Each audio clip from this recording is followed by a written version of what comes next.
ప్రభు అయిన యేసుక్రీస్తు నామములో ఈ రాత్రి సమయంలో బైబిల్ తరగతికి వచ్చినటువంటి ప్రతి సహోదరి సహోదరునికి హృదయపూర్వకమైన వందనాలు తెలియజేస్తున్నా.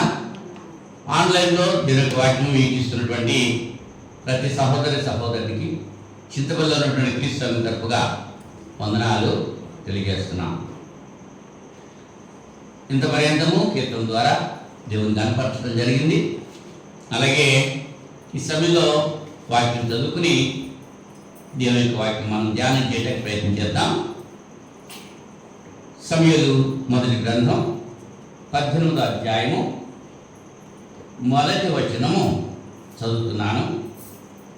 దావీదు సౌలుతో మాట్లాడుతూ చాలించినప్పుడు యోనాతాను హృదయము దావీదు హృదయంతో కలిసిపోయాను.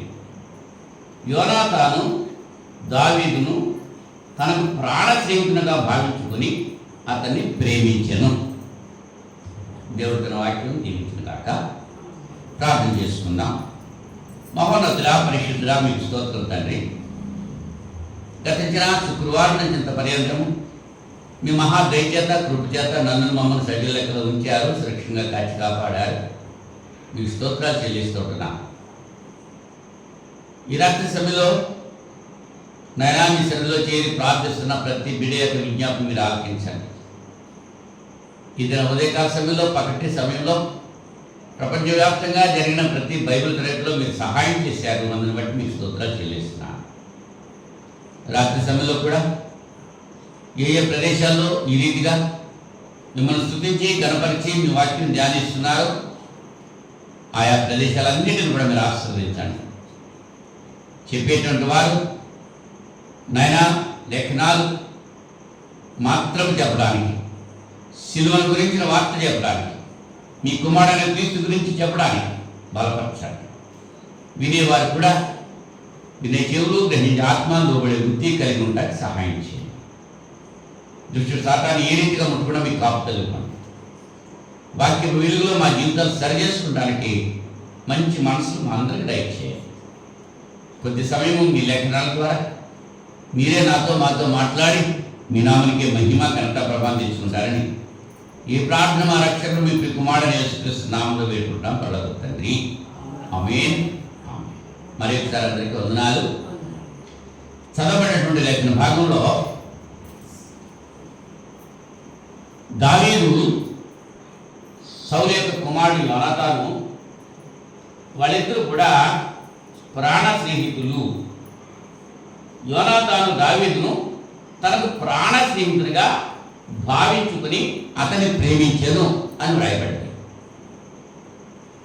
ఈ రాత్రి సమయంలో స్నేహము, దానికి ఇంకో పర్యాయ పదము సహవాసము. స్నేహము లేక సహవాసము గురించి మనం ఆలోచించేద్దాం. అసలు సహవాసం అంటే ఏమిటి? మీరేమనుకుంటున్నారు? మీ అభిప్రాయం కూడా చెప్పాలి. స్నేహం అంటే ఏమిటి? దేవునితో స్నేహం, అలా సంఘంతో స్నేహం. ఇంకంటే ఇక్కడ యోనాతాను దావీదు గురించి చెప్పాను, లేఖనంలో చూసి ఉన్నాం. ఎంతమంది వాళ్ళు ఇద్దరును?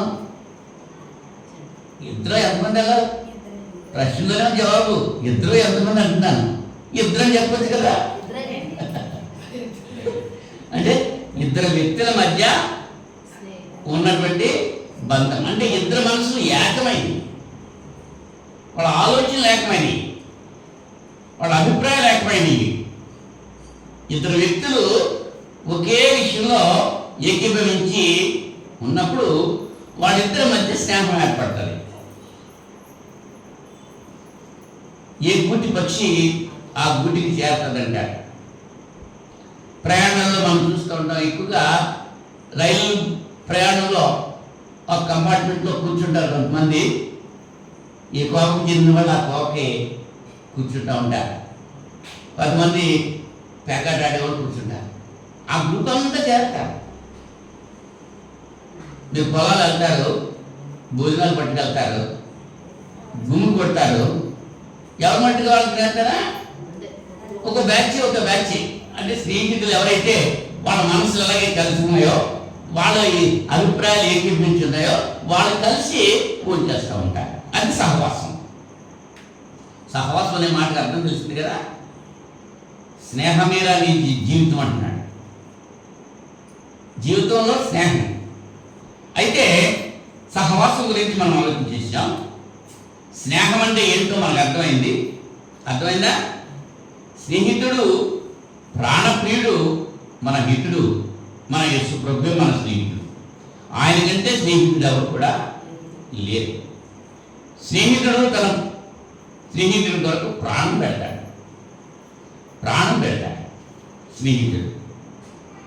స్నేహితుడు గాలివాడు ఏం చేస్తాడు? స్నేహితుడు. అయితే ఈ రాత్రి సమయంలో స్నేహం లేక సహవాసం ఎవరితో చేయకూడదు, ఎవరితో చేయాలి అనేటువంటి విషయాలు రెండు పాయింట్లే మీతో ముచ్చటించాలని నేను ఆలోచించగలుగుతున్నాను. మొట్టమొదట ఎవరితో స్నేహం చేయకూడదు లేక ఎవరితో సహవాసం చేయకూడదు అనేటువంటి విషయాన్ని మనం ఆలోచన చేస్తే, కీర్తన గ్రంథం 106వ అధ్యాయం 106వ అధ్యాయం 35వ వచనం. 106వ అధ్యాయము 35వ వచనం. అన్యులతో సహవాసం చేసి వారి క్రియలు నేర్చుకున్నది అంటున్నాడు. అన్యులతో సహవాసం, ఇజ్రాయేలీలు అన్యులతో సహవాసం చేసి వారి క్రియలు, ఎవరి క్రియలు? అన్యుల యొక్క క్రియలు నేర్చుకున్నారంట ఇజ్రాయేలీలు. 430 సంవత్సరాలు ఐగుప్తు దాస్యంలో ఉండిపోయి ఐగుప్తీయులతో సహవాసం కలిగి ఈ ఇజ్రాయేలు ప్రజలు వాళ్ళ కార్యక్రమాలు వీళ్ళు నేర్చుకున్నారు. అన్యులతో సహవాసం చేసి ఏమయ్యారు వాళ్ళు? విగ్రహారాధికులు అయిపోయారు. దేవుని బిడ్డలు అన్యులతో సహవాసం చేస్తే వాళ్ళు కూడా వీళ్ళు విగ్రహారాధికులు అయిపోతారు. 6 నెలలు సహవాసం చేస్తే వారే మీరు అవుతారని ఒక సామెత ఉంది. అంటే ఎవరితో సహవాసం చేయకూడదు? అన్యులతో సహవాసము చేయకూడదు. న్యాయాధిపతుల గ్రంథం 3వ అధ్యాయము,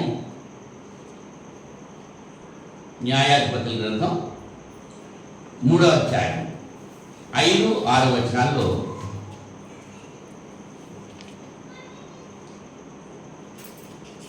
న్యాయాధిపతులు 3వ అధ్యాయం 5, 6 వచనాలు.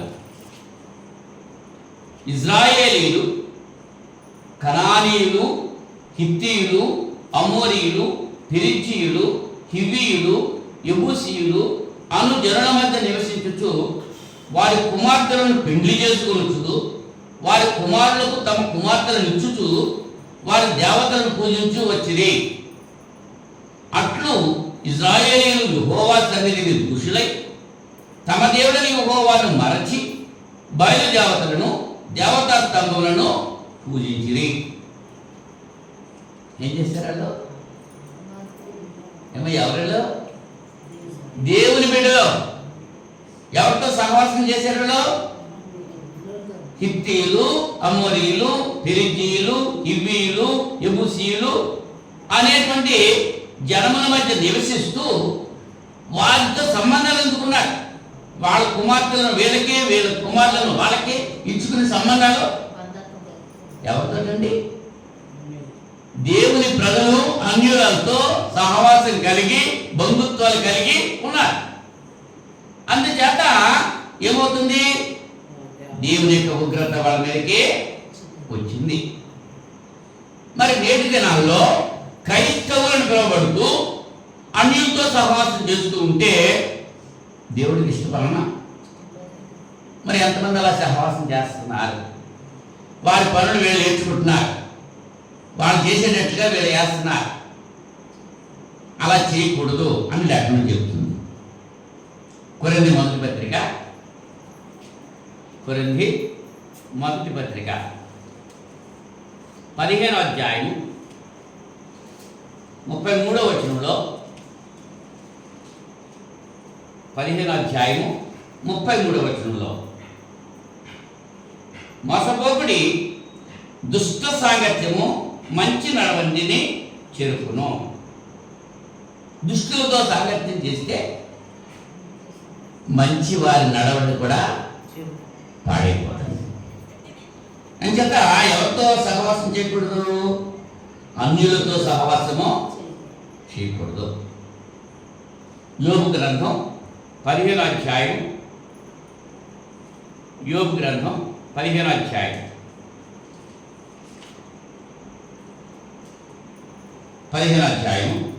19వ వచనంలో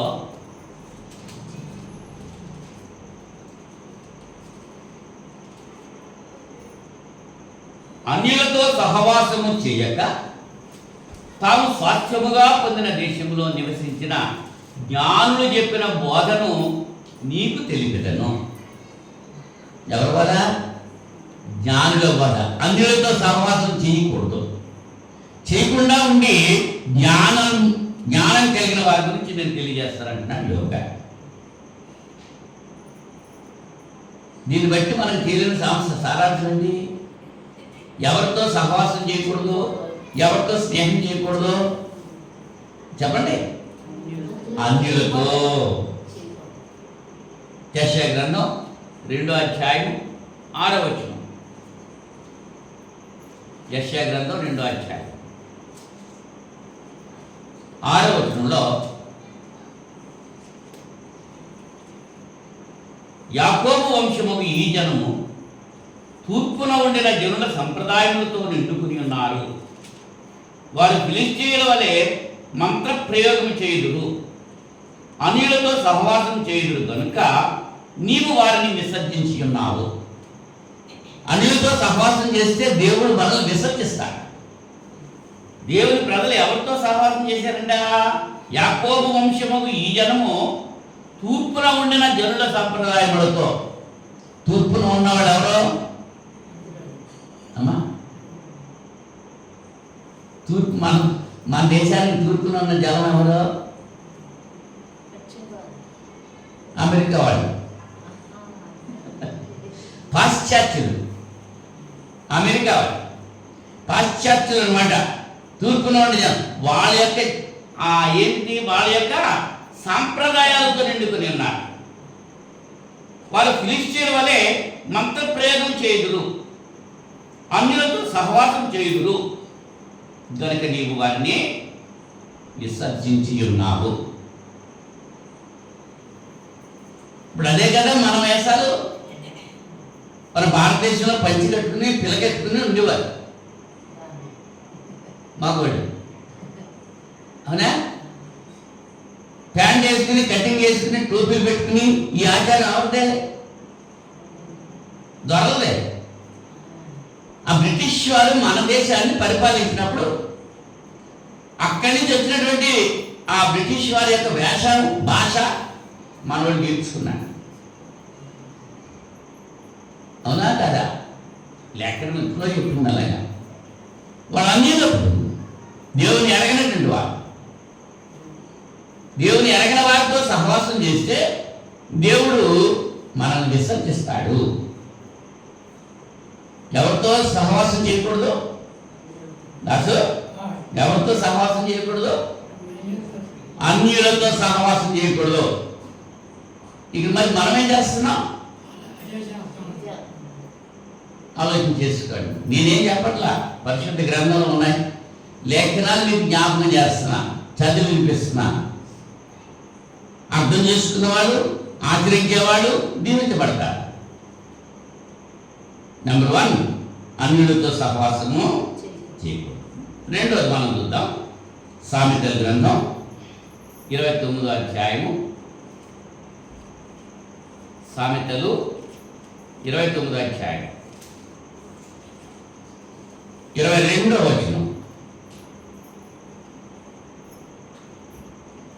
కోపిష్ఠుడు కలహం రేపును, ముంగోపి అధికమైన దుష్క్రియలు చేయును. ఎవరి గర్వము వారిని తగ్గించును, వినయ మనస్కుడు ఘనతను. దొంగతో పాలు కూడువాడు తనకు తానే పగవాడు, అటివాడు ఉట్టి పెట్టినను సంగతి చెప్పడు. కోపిష్ఠుడు కలహము రేపును, కనుక కోపిష్ఠుడితో సహవాసం చేయకూడదు, కోపిష్ఠుడితో స్నేహము చేయకూడదు. కోపచిత్తుడు, కోపచిత్తుడితో కోపం స్నేహం చేస్తే ఏమొస్తాయట? కలహాలు వస్తాయి. అంచేత కోపచిత్తంతో సహవాసం చేయకూడదు అంటున్నాడు. కొరింథీ 2వ పత్రిక 6వ అధ్యాయంలో పౌలు గారు కొరింథీ సంఘంతో మాట్లాడుతూ, కొరింథీ 2వ పత్రిక 6వ అధ్యాయం 14వ వచనం నుంచి 6వ అధ్యాయము 14వ వచనం నుంచి,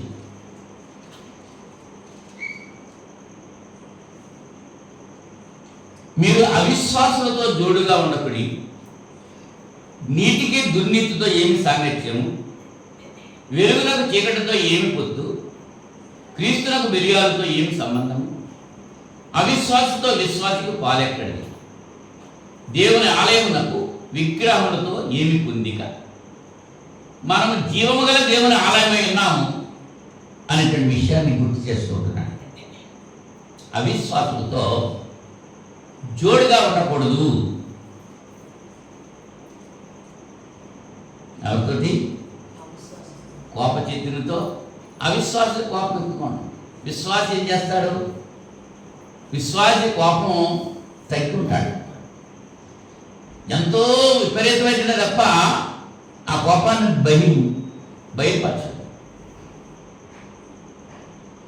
రెట్టించి చేస్తూ ఉంటే అప్పుడు కోపం వస్తుంది. మరి అవిశ్వాసి ఏం చేస్తాడు?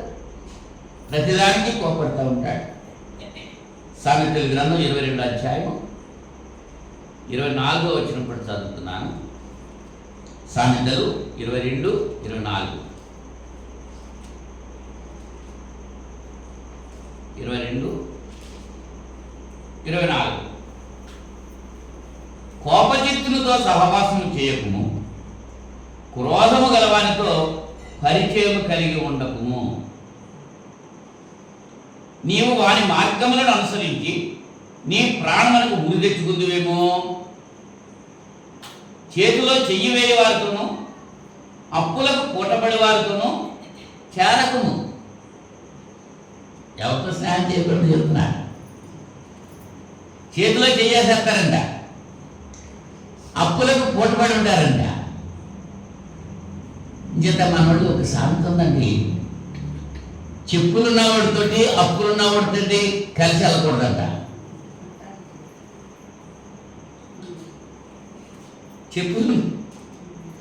చెప్పులున్నవాడితోటి అప్పులున్నవాడితో కలిసి వెళ్ళకూడదంట.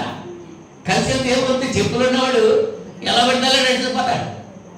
అక్కడ ముళ్ళు ఉన్నాయో రాళ్ళు ఉన్నాయో రప్పలు ఉన్నాయో తెలియదు. చెప్పులు ఉన్నాయి కాబట్టి వాడు ఇష్టానికి వెళ్ళిపోతాడు. మరి నీకు చెప్పులు లేకుండా వాడితో కలిసి వెళ్తే అప్పులున్నవాడితో కలిసి వెళ్ళకూడదంట. అప్పులున్నవాడితో కలిసి వెళ్తే ఏం జరుగుతుంటుంది? వాడు ఎవరికైతే అప్పున్నాడో వాడు అడుగుతూ ఉంటాడు.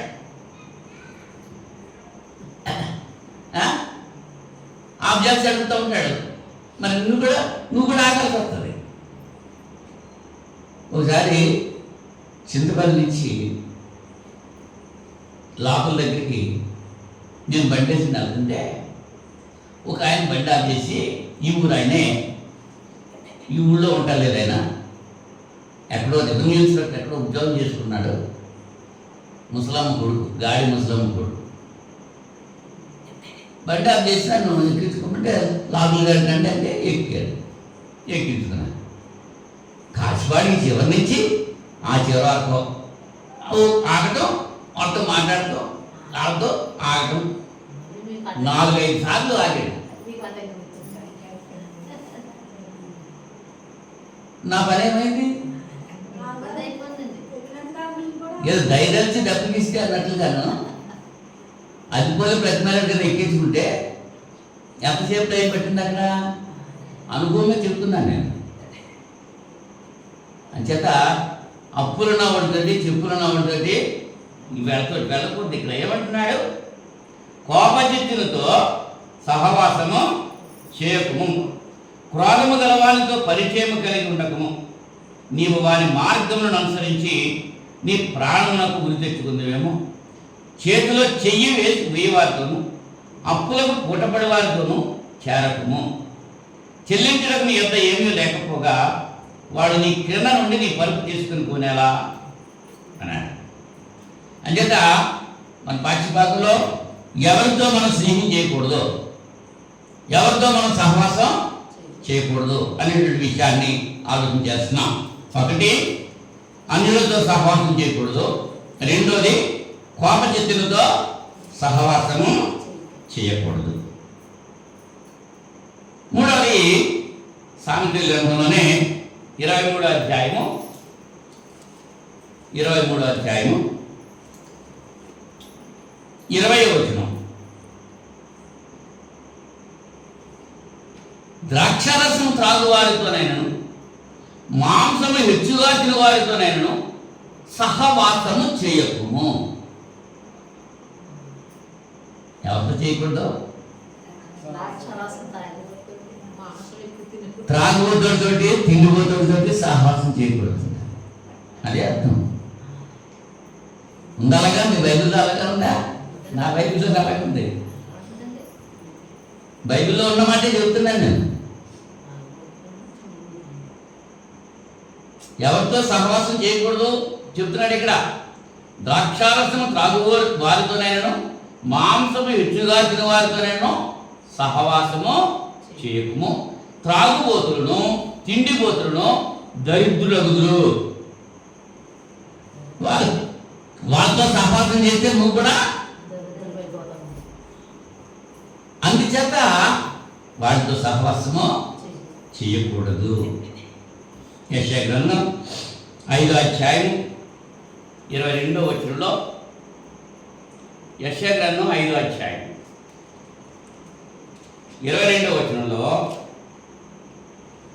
ద్రాక్షారసం త్రాగుటలో ప్రఖ్యాతి నొందిన వారికి, మద్యము కలుపుటలో తెగువగల వారికి శ్రమ. వారు అంతం ముట్టుకొని దుష్టుడు నీతిమంతుడని తీర్పు తీర్చుదురు. నీతిమంతుల నీతిని దుర్నీతిగా కనపడచేయుడు. ఈ ద్రాక్షారసం తాగేవాళ్ళు, మద్యం తాగేవాళ్ళు, వాళ్ళకి శ్రమ వస్తారు. వాళ్ళు ఏం చేస్తారండి? లంచం తీసుకుని దుష్టుడు నీతిమంతుడుగాను, నీతిమంతుడు దుష్టుడుగాను పరిచయం చేస్తారు, మార్చేస్తారంటే. నాగోతు పాపం ఒంటరిగాడు, బలహీనుడు. వాడి దగ్గర ఉన్నట్లు కొంచెం ద్రాక్ష తోట, కూర తోటకి ఇమ్మని అడిగితే అహాబురాజు ఈయన గారు ఏమని అన్నాడు, ఇది నా పిత్రాజ్యతం, నేను అమ్మను కాక అమ్మను అన్నాడు. అంచేత ఎదిపిల్లడు ఏం చేసింది? ఒంటరిగాడు వాడు అంచేత వాడి మీద అబద్ధ సాక్ష్యం కల్పించి చెప్పించి వాడిని చంపించి, వాడు చనిపోయిన తర్వాత ఈ తోట రాజుగారికి ఇచ్చేసి లంచం తీసుకున్నా. సాక్షులు అక్కడ చూసారా, ఈ నాగోతు రాజద్రోహ నేరం చేశాడని వాళ్ళు విన్నారా? లేదు. అబద్ధ సాక్ష్యం ఏమిచ్చి పుట్టినవాడు అలా కొలగడానికి లంచం ఇచ్చుకున్నారు. వీళ్ళు కూడా కొన్ని చెత్త కార్యక్రమాలు చేయడానికి మందు వేసుకుంటానికి డబ్బులు ఇచ్చి ఆ పని చేసిరండి, ఈ పని చేసిరండి అని చెబుతూ ఉంటారు. జరుగుతున్నాయి కదా. అంచేత అటువంటి వారితో నువ్వు సహవాసం చేయకూడదు. వాళ్ళ సంగతి నీకు తెలుసు కాబట్టి నువ్వు అటువంటి వారితో సహవాసము చేయకూడదు. రోమపత్రిక 13వ అధ్యాయం 13వ వచనంలో, రోమపత్రిక 13వ అధ్యాయం 13వ వచనం,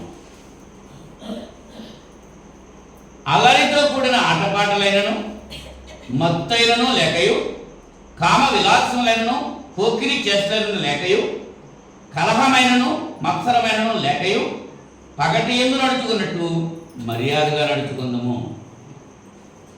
అంచేత అల్లరితో కూడిన ఆటపాటల జోలికి మనం ఆటలు ఉన్నాయి, పాటలు ఉన్నాయి. ప్రశాంతంగా ఆడుకునే ఆటలు ఉన్నాయి, ప్రశాంతంగా పాడుకునే పాటలు ఉన్నాయి. మనం పాడుతున్న పాటలు ఎలా ఉంటాయి? అల్లరితో కూడినయా? కాదు. మరి వాయిద్యాలతోటి గబగబా గంతులేసి పాడి అల్లరితో కూడినవి.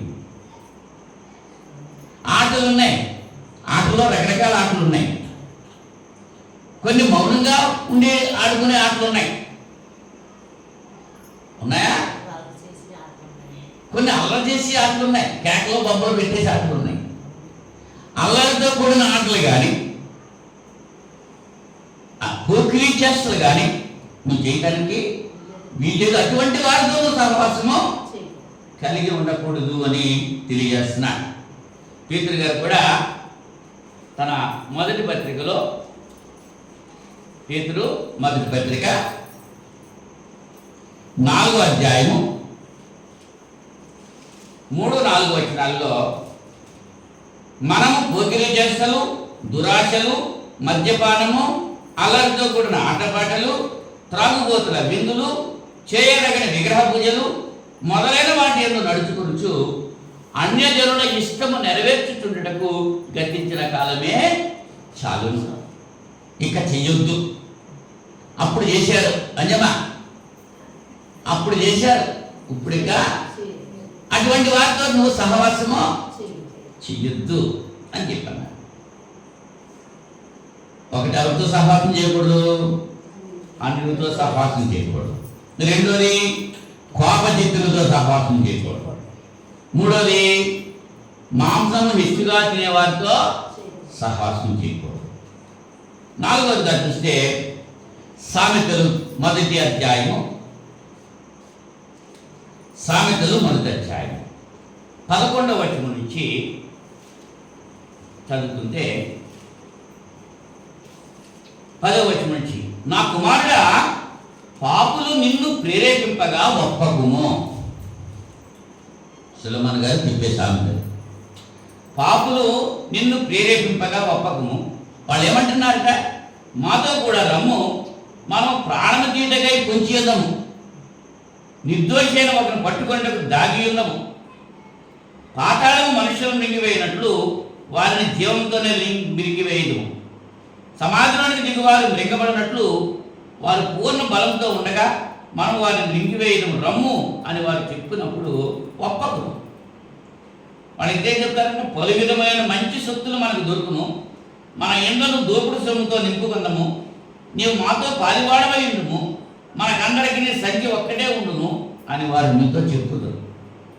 నా కుమారుడా, నీవు వారి మార్గంలో పోకుము, వారి త్రోవలేము నడవకుండా నీ పాదము వెనుకకు తీసు. మనకందరికీ సంఖ్య ఒకటే ఉంటుంది. మనమంతా ఇలాగ అన్యాయం చేద్దాం, ఇలా దొంగతనాలు చేద్దాం, మోసాలు చేద్దాం, మాతో కలిసిరా అని పిలుస్తూ ఉంటే వారితో నువ్వు చేరద్దు. చేరాలా అమ్మా?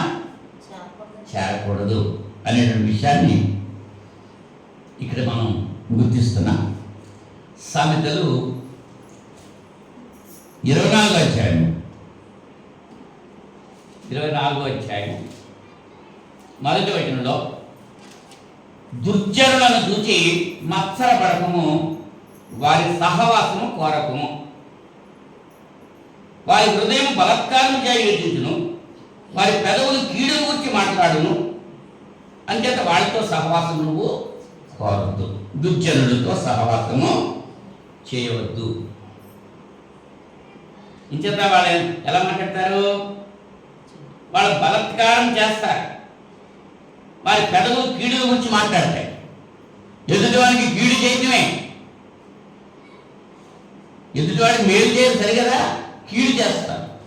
అటువంటి దుర్జనులతో నువ్వు సహవాసం కలిగి ఉండకూడదు. ఆఖరిగా ఎవరితో సహవాసం చేయకూడదు అనేటువంటి విషయాన్ని మనం ఆలోచన చేసే విషయాల్లో లూకా సువార్త 15వ అధ్యాయము, లూకా సువార్త 15వ అధ్యాయం 13వ వచనంలో, కొన్ని దినములైన తర్వాత ఆ చిన్న కుమారుడు సమస్తమును కూర్చుకొని దూరదేశములకు ప్రయాణానికి పోయి అతను తన ఆస్తిని దుర్వ్యాపారం వల్ల పాడు చేసెను. ఏం చేశాడైనా? దుర్వ్యాపారం. ఎవరితో సహవాసం చేశాడైనా? తుంటరులతో సహవాసం చేశాడు. సామెతలు 28:7. సామెతలు 28 అధ్యాయము 7వ వచనంలో ఉపదేశం అంగీకరించు కుమారుడు బుద్ధి గలవాడు, తుంటరుల సహవాసం చేయవాడు తన తండ్రికి అపకీర్తి తెచ్చును. తుంటరుల సహవాసం. ఎవరు తుండ్రే? ఎవరు తుండ్రంటారమ్మా? అటువంటి తుంటరులతో సహవాసము చేయకూడదు. తుంటరులతో సహవాసము చేయువాడు తన తండ్రికి అపకీర్తి తెచ్చును. ఎవడు కొడుకురా ఇదా ఇలా ఉన్నాడా? ఆ తుంటరోడు ఎంత తుంటరుగా ఉన్నాడు ఏంటి? ఎవరికన్నాడండి? ఎవరినంటారు? వాడు చేసిన పని బట్టి వాడి తండ్రికి వాడి తల్లికి. ఇవాళ తుంటలు చాలా మంది ఉన్నారు. అటువంటి వాళ్ళకి సహవాసం దాసు చేయాలా? చేయకూడదు. చేస్తే ఏం జరుగుతుంది? ప్రాణ నష్టం జరుగుతుంది. అదే చెప్తున్నాడు. చిన్నపిల్లలకి చెప్తా ఉంటాం, కాకులు సమూహం కలిగి ఉన్నాయి. కాకులను పెంచుకుంటారన్నా?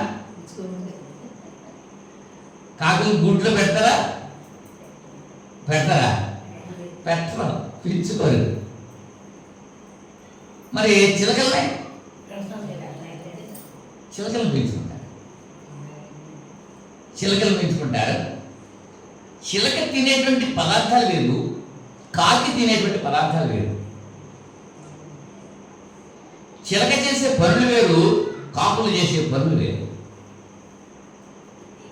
చిలకల యొక్క బాహ్య స్వరూపం వేరు, కాకుల యొక్క బాహ్య స్వరూపం వేరు. చిలకను చూడటానికి ఇష్టపడతారు కానీ కాకులు చూడటానికి ఇష్టపడతారు. దాసు ఏం చేశాడంటే ఓ చిలకను పట్టుకున్నాడు, దాన్ని గుట్లు పెట్టాడు. దానికి చక్కటి పళ్ళు పట్టుకొచ్చి మేపుతున్నాడు. టయానికి పట్టుకొచ్చి దానికి ఆహారం పెడుతున్నాడు, నీరు పెడుతున్నాడు గుట్లో. ఆ సాయంకాల సమయంలో సరదాగా ఆడుకుంటారని కాసేపు గుట్లో నుంచి విడిచిపెడుతున్నాడు. వెళ్ళి ఎగిరించి మళ్ళీ గుట్లోకి వచ్చేస్తాడు. ఓ రోజున ఈ చిలక కాకులు ఉన్నటువంటి గుంపు దగ్గరికి వెళ్ళినాడు. వెళ్తే ఆ కాకులు చెప్తున్నాయంట, నువ్వు ఎలా ఉన్నావేంటి? మేము మా ఇష్టానుసారంగా తింటాం, మా ఇష్టానుసారంగా తింటాం, మా ఇష్టాలుగా చేస్తాం, మా ఇష్టాలుగా మాట్లాడతాం. నీకు ఆ స్వతంత్రం లేదు కదా. ఆ తెచ్చి దాసు ఏదైతే తెచ్చాడో అదే తినాలి నువ్వు. దాసు ఎప్పుడైతే విడిచిపెట్టాడో అప్పుడే నువ్వు రావాలి. మాకు అటువంటి బంధకాలు ఏమి లేవు, మా ఇష్టం. నువ్వు మాతో సహవాసం చేస్తావా అని అడిగింది అంట. దీనికి ఎలా ఉంటుంది? చిలకే హ్యాపీగా ఉంది. అప్పుడు సహవాసం మొదలెట్టి దాసు ఎప్పుడైతే దాన్ని విడుదల చేస్తున్నాడో ఆ వెళ్ళిపోయి ఆ కాకుల దగ్గరికి వెళ్ళిపోతాడు. కాకుల దగ్గర వెళ్ళిపోతుంటే ఒక ఆయన కళ్ళలో ఒడ్లు ఎండబెట్టుకున్నాడు. ఈ కాకులన్నీ అక్కడికి వెళ్ళి తినేస్తున్నాయి. మరి ఊరుకుంటాడా? రోజు తినేస్తున్నాయి కాకులు వచ్చేసి, అయిపోతున్నాయి. అప్పుడు వాడు ఏం చేస్తాడు? ఈ కాకులకి తెలుసు కదా, వాడు వస్తాడు, వేస్తాడు, మనం పారిపోదాం అని కాకులు తెలుసు. మరి చిలకేం తెలుసు? దీనికి అనుభవం ఉందా? లేదు. అందరితో కూడా తినేస్తుంది ఇది కూడాను. ఆ రైతుకు కోపం వచ్చి కర్ర గిరగిరా ఎత్తేసాడు. ఆ కాకులు ఎగిరిపోయి దెబ్బరం జరిగింది, చిలక కాలు ఎరిగింది, నడవలేకపోతుంది. అటువంటి పరిస్థితిలో నెమ్మదిగా వెళ్ళిందనమాట. మళ్ళీ దాచులోకి వెళ్ళిపోయింది. నేను తింటే కాలు ఎరకపోను కదా నాకు.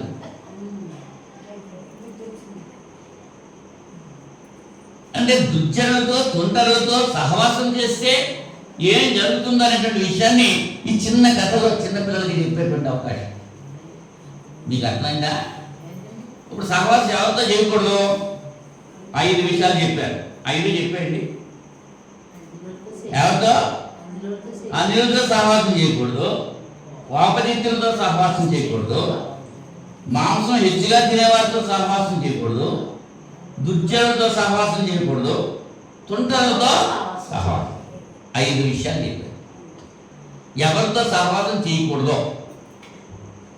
మరి ఇప్పుడు ఎవరితో సహవాసం చేయాలి, ఎవరితో స్నేహం చేయాలి, అది కూడా మనం లేఖనాన్ని పరిశీలించేద్దాం. ఎవరితో సహవాసం చేయాలి? సామెతల గ్రంథం 15వ అధ్యాయం. సామెతల గ్రంథం 13వ అధ్యాయం 20వ వచనం. సామెతలు 13వ అధ్యాయం 20వ వచనం. జ్ఞానుల సహవాసము చేయవాడు జ్ఞానము గలవాడగును. ఎవరితో సహవాసం చేయాలి? జ్ఞానులతో సహవాసం చేస్తే జ్ఞానం గలవాడవుతాడు. మూర్ఖులతో సహవాసం చేస్తే వాడు చెడిపోతాడు. కీడు పాపులను తరుమును, నీతిమంతులకు మేలు ప్రతిఫలముగా వచ్చును. మంచివాడు తన పిల్లలను ఆస్తికర్తలుగా చేయును, పాపాత్ముల ఆస్తి నీతిమంతులకు ఉంచబడును. పాపం చేసి సంపాదించేటువంటి ఆస్తి ఎవరికి ఉంటుంది? నీతిమంతులకు ఉంటుంది. వాళ్ళు వెళ్ళిపోతారు. మీరు నీతిమంతులుగా మీరు ఎవరితో చేయాలి? జ్ఞానులతో సహవాసము చేయాలి. జ్ఞానంతో సహవాసం చేస్తే జ్ఞానం గలవాడవుతాడు. మూర్ఖులతో సహవాసం చేస్తే చెడిపోతాడు. ఎవరితో సహవాసం చేయాలి? జ్ఞానులతో సహవాసము చేయాలి. అదే సామెతల గ్రంథం 15వ అధ్యాయంలో 31వ వచనంలో జీవార్థమైన ఉపదేశమును అంగీకరించు వారికి జ్ఞానుల సహవాసము లభించును. ఎవరికి లభిస్తుంది జ్ఞానుల సహవాసం? జీవార్థమైన ఉపదేశాన్ని అంగీకరించడం ఎవరో వాళ్ళకి జ్ఞానుల సహవాసం. ఉపదేశాన్ని అంగీకరించేవాడు జ్ఞానుల సహవాసం చేస్తాడు. మన పిల్లలు కూడా ఇతర పిల్లలతో కలిసి ఉండటానికి మనం అలతో ఉన్న పిల్లలతో కలిసి ఉండడానికి ఇష్టపడతామా? మరి దేవుడు ఆయన బిడ్డలని మనల్ని అటువంటి వాటితో కలిసి ఉంటే ఆయన ఇష్టం అవుతుందా? ఇష్టం అవుతుంది. జ్ఞానులతో సహవాసము చేయాలి. మలాకి గ్రంథం 3వ అధ్యాయం. మలాకి గ్రంథం 3వ అధ్యాయం 16వ వచనంలో యెహోవా యందు భయభక్తులు గలవారు ఒకరితో ఒకరు మాట్లాడుకుంటుండగా యెహోవా చెవియొగ్గి ఆలకించెను. మరియు యెహోవా యందు భయభక్తులు కలిగి ఆయన నామమును స్మరించుచు ఉండు వారికి జ్ఞాపకార్థముగా ఒక గ్రంథము ఆయన సముఖమందు వ్రాయబడింది. ఎవరంటే మాట్లాడుకుంటున్నారు ఒకరితో ఒకరు? యెహోవా యందు భయభక్తులు గలవారు. దేవుడంటే భయము భక్తి కలిగిన వారు ఒకరితో ఒకరు మాట్లాడుకుంటున్నారు. అది దేవునికి ఇష్టమైంది. మన సహవాసం కూడా దేవుడంటే భయము, దేవుడంటే భక్తి కలిగిన వారితో మనం సహవాసం చేయాలి. దేవుడంటే భయం లేదు, దేవుడంటే భక్తి లేదు, అటువంటి వాటితో మనం సహవాసము చేయకూడదు. ఎవరితో చేయాలో తెలియజేస్తున్నాడు సహవాసం. ఇంకెవరితో సహవాసం చేయాలంటే అపొస్తలుల కార్యాలు 2వ అధ్యాయము 1-2 వచనాల్లో. అపొస్తలుల కార్యాలు 2వ అధ్యాయం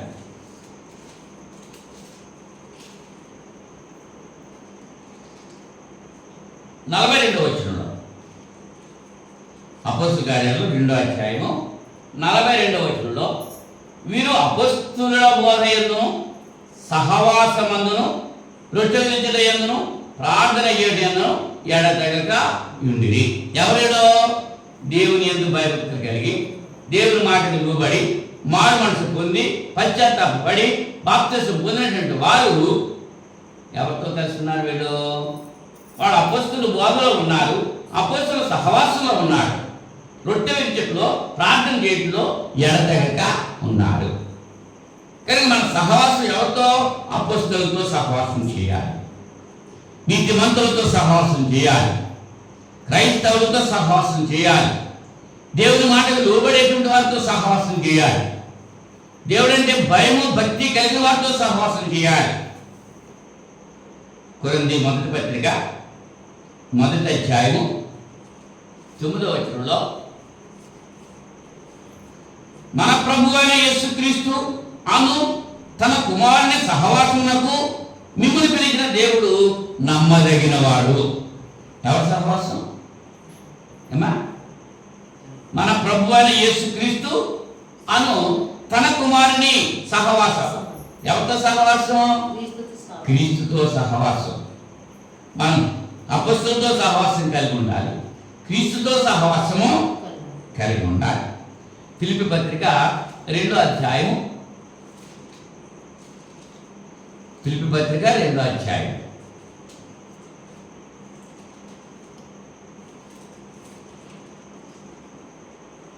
ఈ 2వ అధ్యాయం అంతా కూడా మనం ఆలోచన చేస్తే,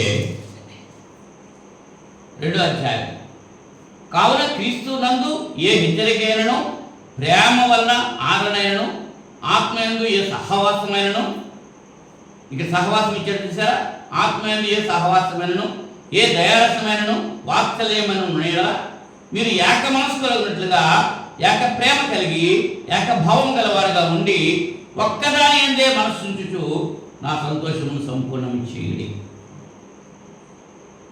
ఆత్మయందు ఏ సహవాసం ఉంది, క్రీస్తునందు ఏ హెచ్చరికైనా, ప్రేమ వలన ఆదరణ అయితే మీరు ఎలా ఉండాలి? ఏక మనస్సు కలిగిన వారిగా ఉండాలి. అందరి మనసు ఒకే రీతిగా ఉండాలి, అందరూ ఒకే మాట మాట్లాడాలి. ఒకడు ఒకలాగా ఉండటానికి వీల్లేదు.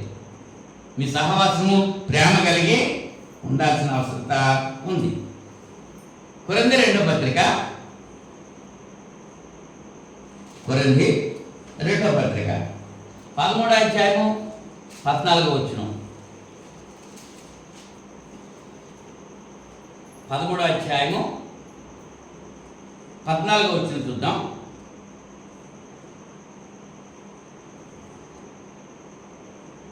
ప్రభువైన యేసుక్రీస్తు కృపయు దేవుని ప్రేమయు పరిశుద్ధాత్మ సహవాసమును మీకందరికీ తోడయుండునుగా. కానీ పౌలు గారు కొరింథీ సంఘంతో 2వ పత్రిక ముగించిన సందర్భంలో చెబుతున్నాడు ఏమని? పరిశుద్ధాత్మ సహవాసం. మన సహవాసము తండ్రి దేవునితో కలిగి ఉండాలి, కుమారుడైన క్రీస్తుతో కలిగి ఉండాలి, పరిశుద్ధాత్మతో కలిగి మన సహవాసము ఉండాలి అనేటువంటి విషయాన్ని ఇక్కడ మనం చూస్తుంటున్నాం. ఒకటి, జ్ఞానులతో సహవాసం చేయాలి. రెండోది, అపొస్తలులతో సహవాసము చేయాలి. మూడోది, అక్కడిగా యాకోబు యోబు గ్రంథం 34వ అధ్యాయం, యోబు గ్రంథం 34వ అధ్యాయం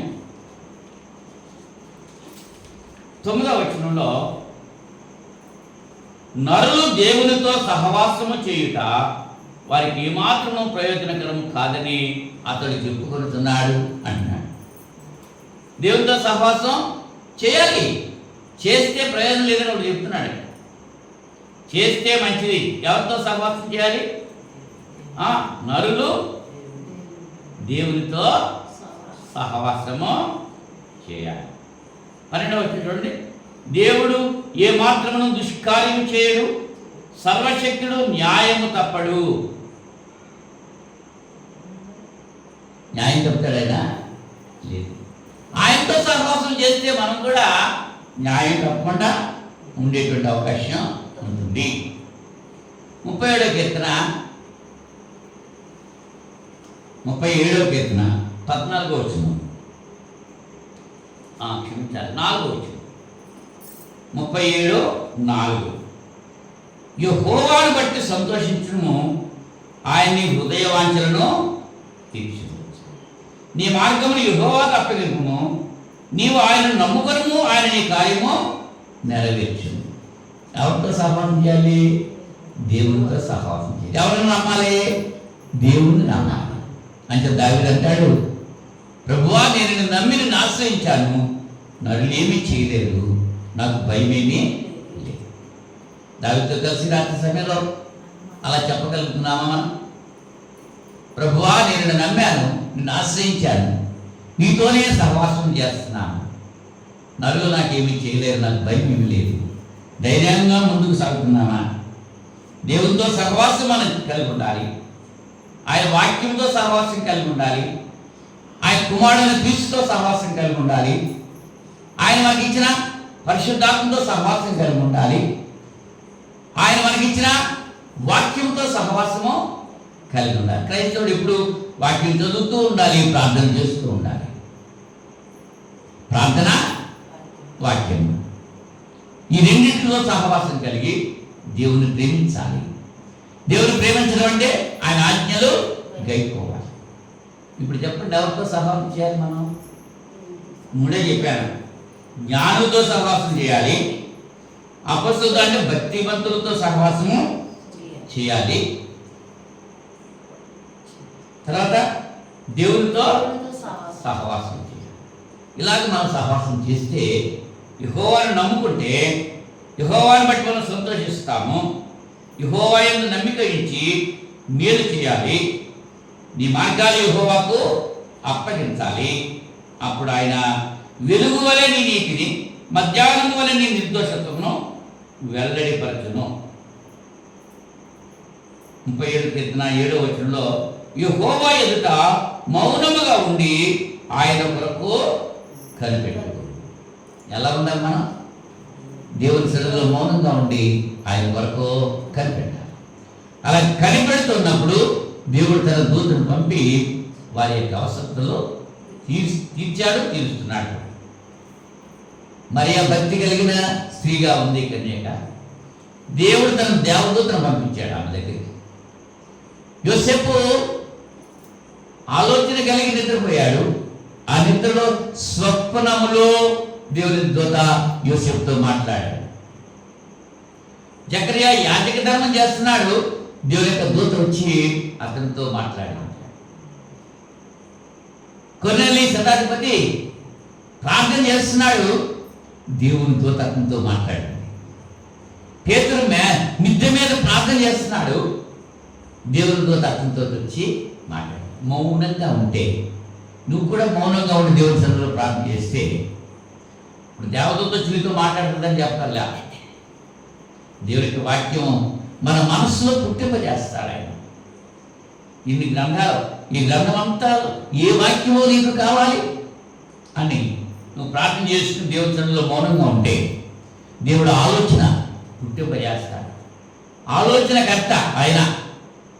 ఎవరైనా ఆయన పేరేంటి?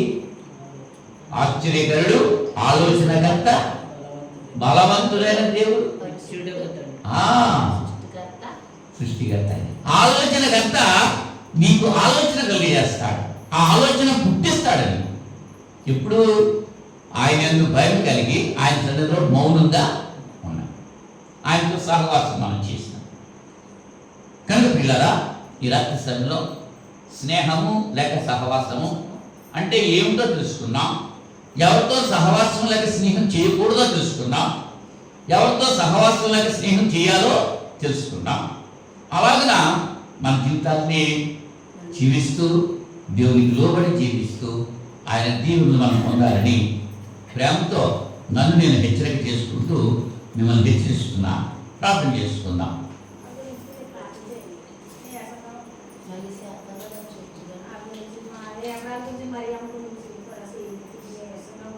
పరిశుద్ధుడా మీకు స్తోత్రం తండ్రి. మరొకసారి మీ పాసనకు వస్తున్నాం. ఈ రాత్రి సమయంలో వెతబడిన వాక్యం స్నేహం ఎవరితో చేయాలి, ఎవరితో చేయకూడదు, స్నేహం అంటే ఏమిటి, ఈ 3 విషయాలు బిడ్డలతో ముచ్చరించడానికి మీరు ఇచ్చిన అవకాశం బట్టి స్తుతులు స్తోత్రాలు సమర్పణ చేసుకుంటున్నాం. వెతబడిన వాక్యం వీళ్ళ హృదయాల్లో బదిలపరచుకోవడానికి 30 60 ఫలించి అభివృద్ధి పొందటానికి మీరు సహాయం చేయమని ప్రార్థన చేస్తున్నాం. విన్న ప్రతి బిడ్డను దీవించండి. ఇక్కడ స్థానిక సంఘంలో మాత్రమే కాదు, ఆన్లైన్లో మీ యొక్క వాక్యం విన్నటువంటి ప్రతి బిడ్డను కూడా మీరు ఆశీర్వదించి మీ కృపలో భద్రపరచండి. జ్ఞానాన్ని తెలుసుకోవడానికి సహాయం చేసి జ్ఞానవంతులుగా జీవించుతూ మీ నుంచి మేలు పొందే భాగ్యం బిడ్డలకు దయచేయమని, దాన్ని ఎవరితో సహవాసం చేయకూడదో విషయాలు బోధించడం జరిగింది. ఇప్పటికైనా అటువంటి సహవాసాలు విసర్జించుకుని నా తండ్రి మీ ఎడల భక్తిగా జీవించడం బిడ్డలందరికీ నేర్పించమని ప్రార్థన చేసుకుంటున్నాం. ఈ రాత్రి సమయంలో మా ప్రార్థన సహకారం కోరుతున్నటువంటి బిడ్డల కొరకు ప్రార్థన చేస్తున్నాను. నాయన మరి బంగారి తన వియ్యపురాలు మరి అమ్మ కొరకు ప్రార్థన కోరుతుంది. అలాగే తన శరీర బలహీనతను బట్టి కూడా ప్రార్థన కోరుతుంది. బిడ్డలకు కావాల్సిన స్వస్థత మీరు చేకూర్చి మహిమ పొందమని ప్రార్థన చేస్తున్నాను. ఇంకెవరెవరు ఈ అవసరత కలిగి మీ శరణలో ప్రార్థన కోరుతున్నారో వారందరి యొక్క అవసరతను మీరు తీర్చండి. సంఘము సంఖ్యలో నాణ్యతలో అభివృద్ధి చెందే భాగ్యం దయచేయండి. నిన్న ప్రతి బిడ్డపై మీ యొక్క దీవెన ధారాళంగా ప్రమరింపచేయండి.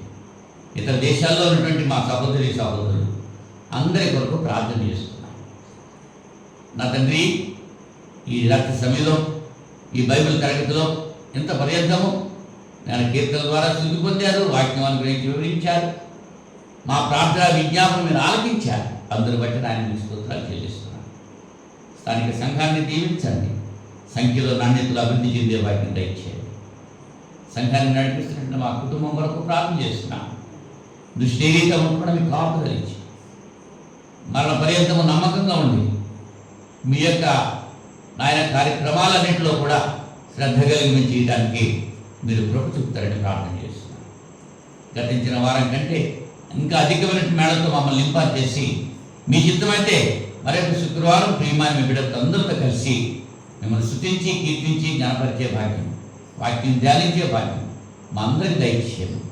ఈ ప్రార్థన మా రక్షకుడు మీ ప్రియ కుమారుడైన యేసుక్రీస్తు నామములో వేడుకుంటున్నాం పరలోక తండ్రి. ఆమేన్. అందరికీ వందనాలు.